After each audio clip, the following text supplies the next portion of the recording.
The fluorescent lights hummed overhead as the last of my colleagues filed out, leaving the Chicago office eerily quiet.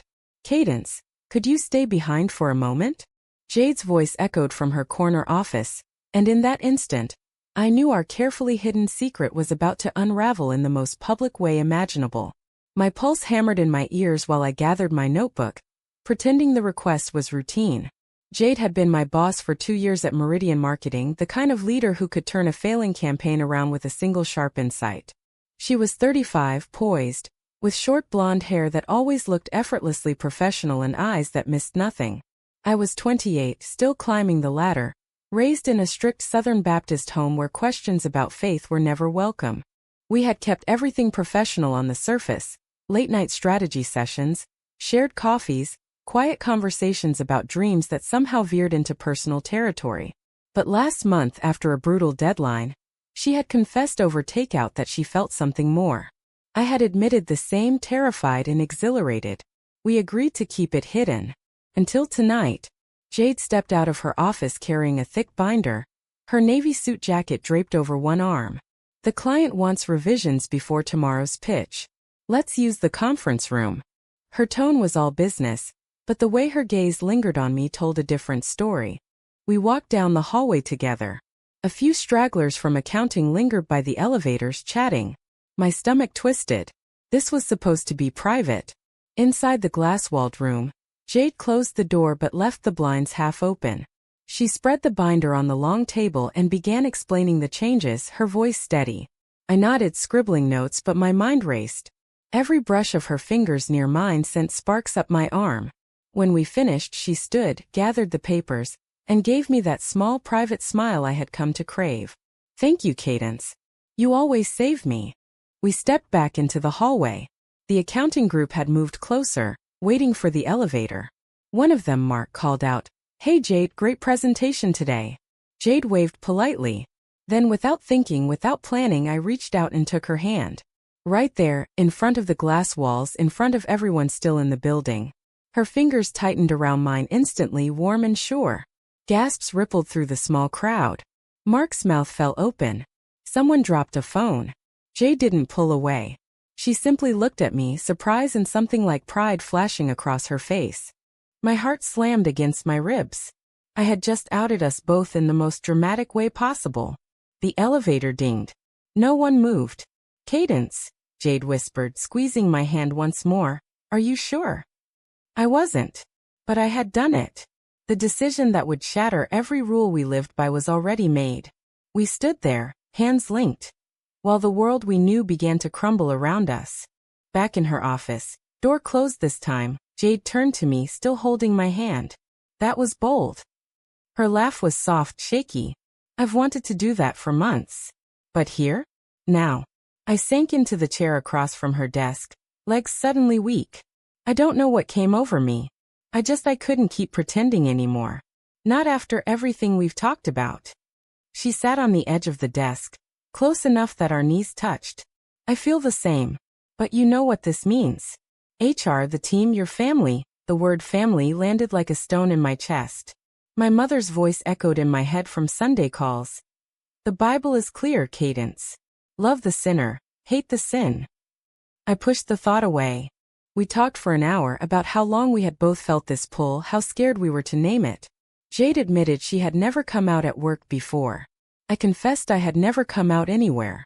When security finally knocked to lock up, we walked out together, still holding hands until we reached the parking garage. That night, alone in my apartment, I stared at the ceiling and wondered if I had just destroyed my career and my family in one reckless moment. The cross necklace my grandmother gave me at confirmation felt heavier than ever against my skin. The next morning arrived too quickly. I arrived early, hoping to beat the gossip, but the whispers started the second I stepped off the elevator. Heads turned. Conversations stopped. Sarah from design gave me a tight smile that didn't reach her eyes. "Morning, Cadence. Heard you had quite the exit last night." My cheeks burned. I slipped into my cubicle and opened my email. A meeting invite from HR popped up immediately. Confidential discussion, 10 a.m. Jade's name was also on it. My stomach dropped. When I reached the conference room, yes, the same one, Jade was already there, composed as ever. The HR director, Lisa, a no-nonsense woman in her 50s, closed the door. We've received reports of a public display of affection between a manager and subordinate. Company policy is clear on relationships in the chain of command. Jade spoke first, calm and professional. Lisa, Cadence and I have developed feelings for each other. We understand the implications and are prepared to discuss solutions. I sat there, heart pounding, realizing the hand I had grabbed so publicly had now pulled us both into a storm we couldn't control. No one was screaming, no one was firing us on the spot, but the careful balance of power, respect, and secrecy we had maintained was gone. And somehow, in the middle of the fear, a tiny spark of relief flickered inside me. At least it was out. Lisa slid 2 copies of the employee handbook across the table and began reading policy sections aloud. I barely heard the words.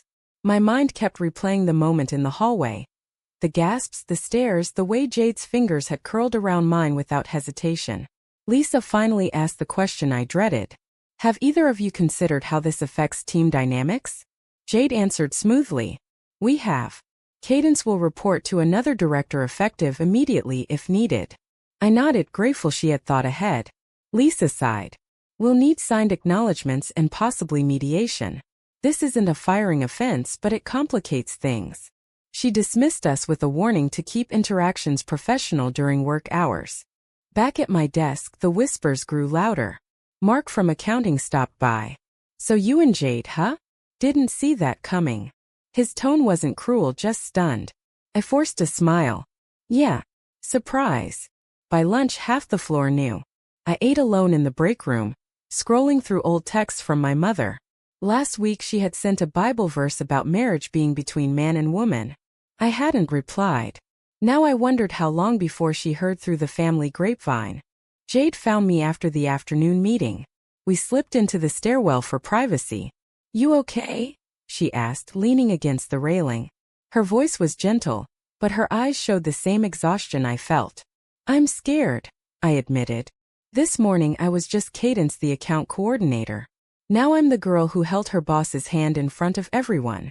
She reached out but stopped herself, remembering the new rules. I know, but I'm proud of you. That took courage I don't think I had. We stood there in the echo of concrete steps, the weight of what we had started pressing down. That evening, back in my apartment, I called my mother. The conversation started normal. Weather, church potluck, my brother's new baby. Then I blurted it out. Mom, I met someone. Her name is Jade. She's my boss. Silence stretched so long I thought the call dropped. When she spoke, her voice trembled. Cadence, Marie, what are you saying? The Bible says. I cut her off. I know what it says. I've read it my whole life. But this feels real, Mom. This feels like me. She started quoting Leviticus, then switched to tears. We raised you right. This is a test from the devil. I hung up shaking, the cross necklace burning against my collarbone. Jade texted me later. Dinner at my place? Just talk. No pressure. I drove over, nerves raw. Her apartment was warm and minimalist, bookshelves lined with marketing texts and a few novels I recognized. We sat on the couch, 2 glasses of iced tea between us. My family's the same, she said quietly. When I came out at 22, my dad stopped speaking to me for 3 years. Mom still sends me articles about choosing differently. She laughed bitterly. They think it's a phase or a sin or both. For the first time, I saw the cracks in her confident exterior. We argued, not angrily but deeply, about whether hiding had been protecting us or just delaying pain. You were right to take my hand yesterday, she said finally. But now we have to live with what comes next. And I don't want to lose you because the world decides we're wrong. I left her place past midnight, mind spinning. The next day at work, the tension thickened. A new org chart email arrived. Cadence reassigned to report to David in strategy. Colleagues were polite but distant. Sarah cornered me in the bathroom. Look, I support you, but some people are saying Jade used her position. Be careful.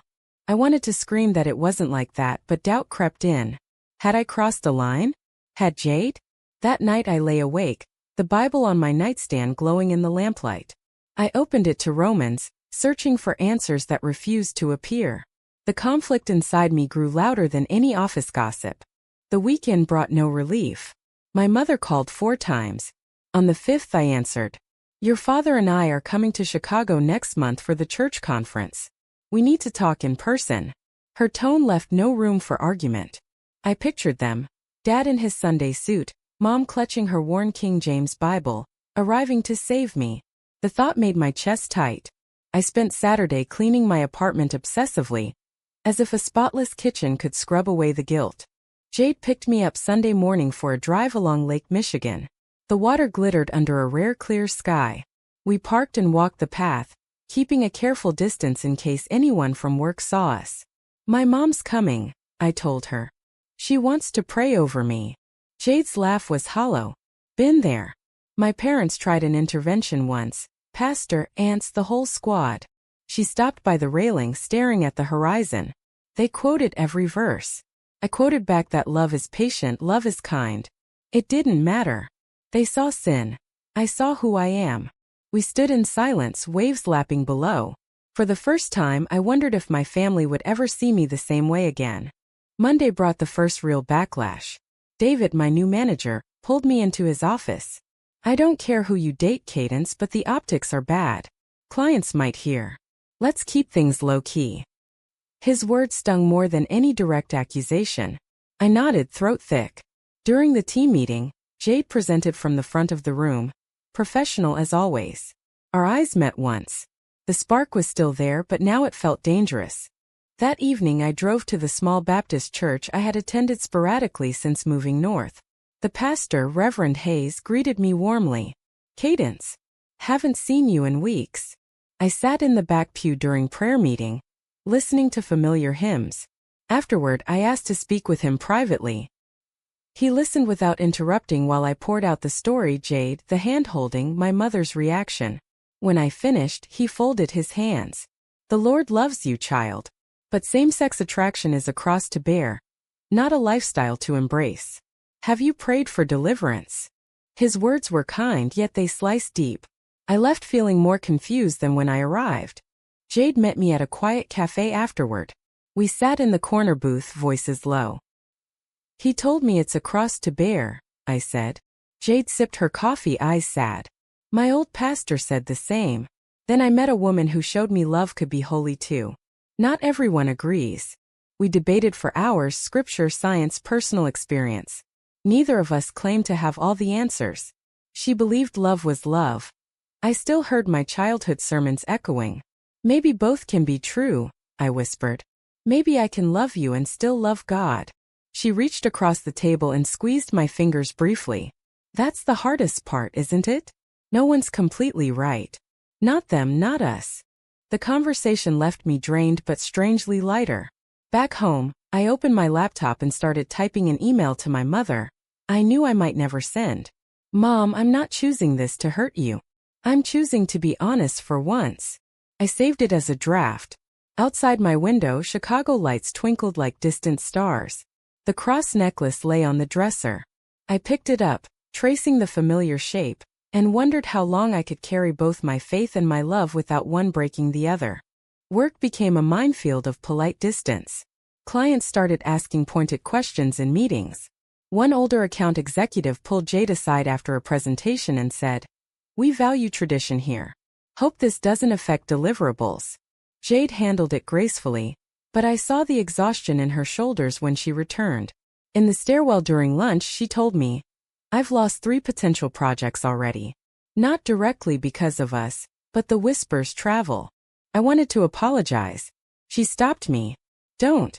We both chose this light." That Friday, Jade invited me to her place again. This time we cooked together simple pasta and salad. No grand declarations, just quiet conversation. She opened up about her own journey. "When I was your age, I tried everything to change. Prayer groups, therapy, even dating men to please my family. Nothing worked. The day I stopped fighting myself, I finally breathed." Her voice cracked. I set down the knife and pulled her into a hug. It was the first real embrace since the hallway incident. We stood there in her kitchen, arms around each other, the scent of garlic and basil mixing with the warmth of her sweater. No fireworks, just steady comfort. "I don't want to lose my family," I whispered into her shoulder.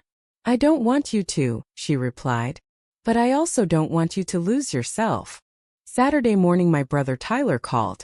He was in town for a conference and wanted to meet for coffee. I agreed, nerves jangling. We sat outside a downtown cafe. Tyler, 2 years older and the golden child of our family, wasted no time. Mom told me everything. Cadence, what are you thinking? Dad's devastated. I tried to explain.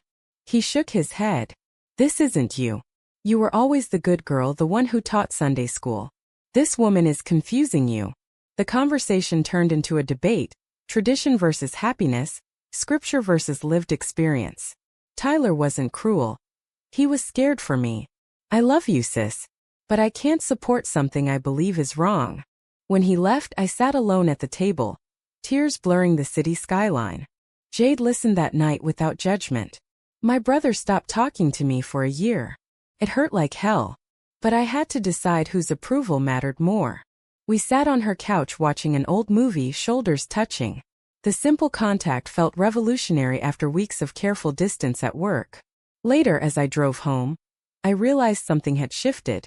The guilt was still there, but so was a quiet resolve. I was no longer just reacting. I was choosing every day to stand by what felt true, even when the costs kept rising.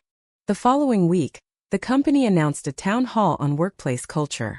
Jade and I both knew our story would hover unspoken in the room. During the Q&A, someone asked about personal relationships and professionalism. The CEO gave a vague answer about respect. Jade's hand brushed mine under the table for half a second. That tiny gesture carried me through the rest of the day. The town hall fallout arrived Monday morning. An anonymous email circulated through the company listserv questioning favoritism in promotions. My name and Jade's were never mentioned, but everyone knew. David called me in. I'm getting pressure. Maybe it's best if you transfer departments entirely. The words landed like a punch. I had worked hard for my role. Jade faced similar whispers. In the parking garage after work, she leaned against my car. I'm thinking of looking elsewhere. Not because I'm ashamed, but because this environment is toxic now. Her honesty scared me. Were we destroying each other's careers? That night my mother's flight landed. She arrived at my apartment with a suitcase and a determined expression. I'm staying a week. We're going to pray this through. Dinner was tense. She placed her Bible on the table between us. Leviticus 18 verse 22, she began. I countered with stories of love and acceptance I had researched. We argued until midnight. She cried. I cried. Neither of us budged. You're throwing away your soul, she whispered before bed. I lay awake, the cross necklace clutched in my fist, wondering if she was right. Jade met us for lunch the next day at my request. My mother was polite but icy. I'm sure you're a nice woman, Jade, but you're leading my daughter astray. Jade answered softly. Ma'am, I love your daughter. I'm not asking her to choose between me and God. I'm asking her to choose herself. The table fell silent. My mother stood. Love is not enough when it defies the Lord. She left without finishing her meal. Jade reached for my hand across the table. That hurt you more than it hurt me. I nodded, tears falling freely now. The crisis peaked on Thursday. The company president called Jade and me into his office. We've decided to restructure. Effective immediately, Cadence, you're being laid off with severance. Jade, you'll remain but under new reporting lines. The room spun. I had expected consequences but not this fast. Jade's face went pale. Back in the hallway, she pulled me into a quick hug despite the risk. We'll figure this out. Together. That evening, packing my desk, colleagues offered awkward condolences. Sarah slipped me a note. You were brave. Don't regret that. At home my mother waited. This is God closing a door. I looked at her exhausted. Or opening one. We argued again, voices rising until Tyler called from home, begging us to stop. When she finally went to bed, I sat on the floor surrounded by half-packed boxes and called Jade. I lost my job today. Her voice stayed steady. Then we rebuild. I'm not letting go. In that moment I realized the hand I had grabbed weeks ago had led us both to loss. And to a strange new freedom. The next 2 weeks blurred into a haze of severance paperwork, job applications and long talks with Jade. My mother returned home after one final tearful prayer session at the airport. "I'll always love you," she said. "But I can't condone this." Her words echoed in the empty apartment. Jade helped me move a few boxes to her place temporarily. We didn't rush into living together. We simply stopped hiding. Evenings were filled with quiet dinners, honest conversations about faith, and the slow acceptance that some relationships might never heal. I found a freelance marketing gig within a month. Jade stayed at Meridian but started interviewing elsewhere. One Sunday we visited a small affirming church downtown. The pastor spoke of love without conditions. For the first time in months, the cross necklace felt lighter around my neck. I still read my Bible, still prayed, but the verses now carried new questions rather than simple answers. Jade and I debated them late into the night, sometimes agreeing, sometimes not. Neither of us claimed victory. We simply chose to walk forward together, carrying the weight of what we had lost. The final confrontation came when my father called. "Your mother's heartbroken. Come home for Christmas." Alone. I refused gently. "Dad, I love you both. But I'm not coming back as someone I'm not." The line went quiet. "We'll pray for you," he said before hanging up.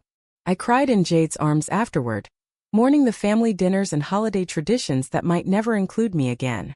She held me without offering easy fixes. Loss is part of this.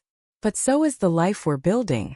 Months later, sitting on our balcony overlooking the city lights, Jade took my hand, the same hand I had reached for in that hallway. "Remember the day you grabbed this in front of everyone?" I smiled. Best and worst decision of my life. We had both changed. I had learned that courage sometimes looks like letting go. Jade had learned that leadership sometimes means stepping back. Our love hadn't conquered the world, but it had taught us to live honestly within it. Was it truly right to force our love into the light that day? Or did holding Jade's hand publicly cause more pain than it healed?